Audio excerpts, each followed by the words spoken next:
Hello and welcome to episode 11 of On the Dawntrail, my complete Final Fantasy XIV MSQ guide and playthrough.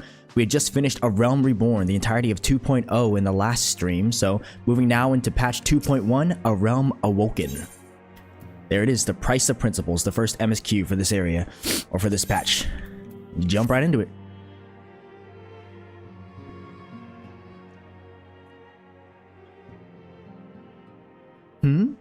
Furious, it pleases me well to see you. I completely dyslexiated that. Pleases me to see you well. Do excuse me for interrupting, Furious. My lady, the gentleman from Ashgana Exports has just left. I understand now why you didn't want to receive him. You did well, Tataru. Please inform the guards that we will not be receiving any further guests this morning. Thank you, my lady. Bye, Tataru.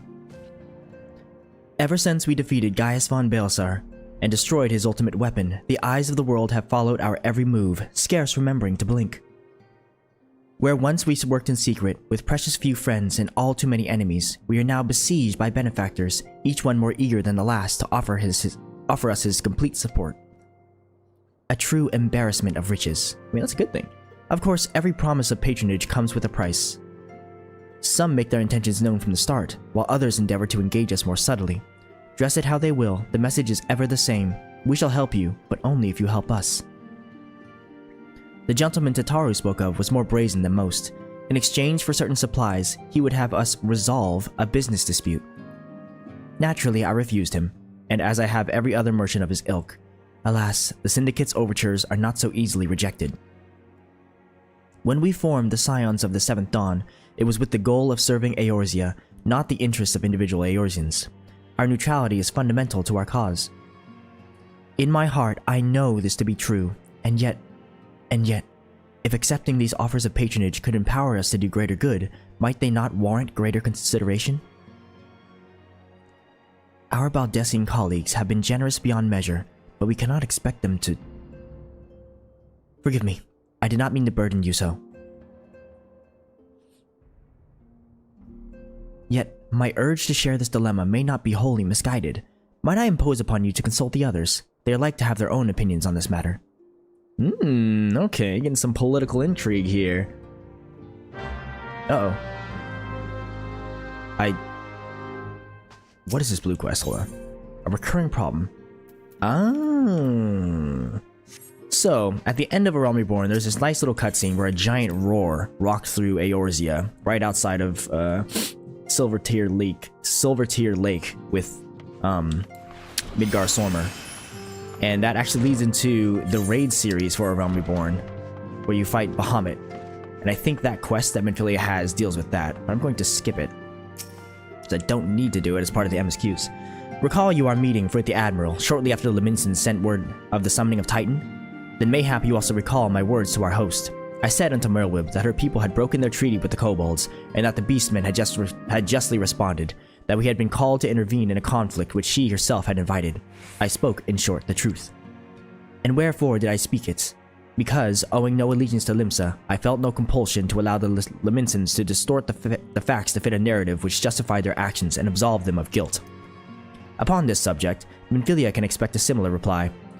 Our many dalliances with the city-states have already weakened our claim to neutrality, but the path she contemplates would see us relinquish it entirely. Ooh, okay, your Stola is against taking up some other offers. Thancred. Fortune begets power, and power fortune. That we, and especially you, have power is beyond doubt. The question is what to do with it. You may be interested to know that there is a growing belief amongst the refugees that Alamigo could be liberated, if only the Scions would commit their strength to the cause. Yet theirs is but one of many causes. We stand at a crossroads, Furious. Each path is paved with good intentions, but where they lead is far from clear. Thancred's okay. Thancred's unsure. I've been receiving a lot of gifts lately, but Papalimo keeps making me send them back. It wouldn't be so bad, but some of them are really nice. I mean, very nearly abandon your principles nice, you know? Okay, Ida wants to take him up on the offers. Papalimo. None can deny that we would benefit from more support, but if it comes at the cost of our principles. Neutrality was ever a delicate matter. I've lost count of the times I've had to explain to people that our allegiances need not necessarily lie in the same place as our headquarters.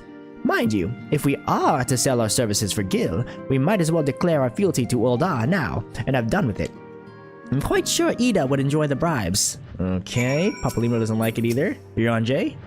'Tis the lot of the powerful to attract the covetous as well as the needy. Thus doth prudence dictate that those with power proffer aid with one hand, whilst the other resteth ever on their hilt. Alas, we have not the luxury of time to decipher our petitioners' machinations. Nay, not while the beast tribes do labor unseen, defiant in defeat, to raise up their fallen primals once more. Doubt not that they shall return, stronger and bolder both, nor that we shall be the ones to meet them. This sacred chain shall ever be ours. 'Tis but a pity we are so few, and our fortunes so finite. What quest is this, Euron J? Ah, okay.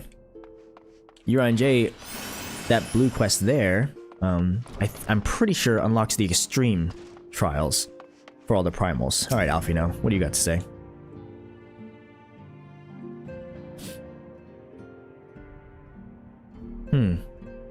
This situation is not wholly unexpected. I too have given much thought to our organization's future, though it would seem I have reached a different conclusion. Mayhap it is time I made my feelings known to the antecedent. Come along, Furious. Oh god, this guy's gonna take over. Alfino, Furious, is aught amiss? You desired counsel, and so you shall have it. Minfilia, the Scions of the Seventh Dawn must leave Ul'dah. We must do what? So long as we remain within Ul'dah territory, we will never be free to act with impunity. Moving our headquarters to Vesper Bay only delayed the inevitable. We have demonstrated our capabilities, and the Syndicate has taken note. They will not suffer our organization to remain independent now. We are far too dangerous for that. Surely you realize that they are the reason Vesper Bay still lacks an aetheryte.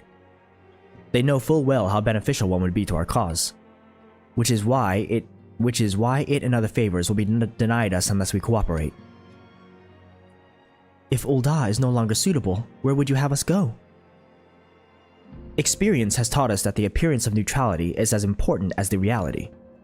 Accordingly, we must keep each of the great nations at arm's length and plant our banner in a place which all agree to be beyond their borders. Mor Dhona. Revenant's Toll, to be precise. It lies within neutral territory and offers all the essential facilities we require. By way of an additional benefit, it is also frequented by a veritable legion of adventurers who may serve to supplement our ranks. I am, of course, conscious of the fact that we have developed a certain bond with Ul'dah and her people over the years, but I truly believe this is the best course of action. As you yourself observed, we have invaluable ties to the local community, forged through years of concerted effort. Ul'dah is our home, Alfino. To cast aside everything we have built and start anew in that desolate wasteland would be beyond reckless. The decision is yours to make, Antecedent. I ask only that you recall the shared purpose which first moved us to found the Scions of the Seventh Dawn, and which moved you to found the Path of the 12 ere that. We aspire to an ideal, you and I, just as my grandfather did. That makes us more than mere comrades in arms. We are as much your family as... That will be all, Alfino. I am sure you have some familiar affairs of your own to attend to. Your concern is most generous, but no. I have left them in the hands of men better suited to the task than I. I cannot very well allow my personal affairs to come before the needs of the Order, after all. This spunky little punk.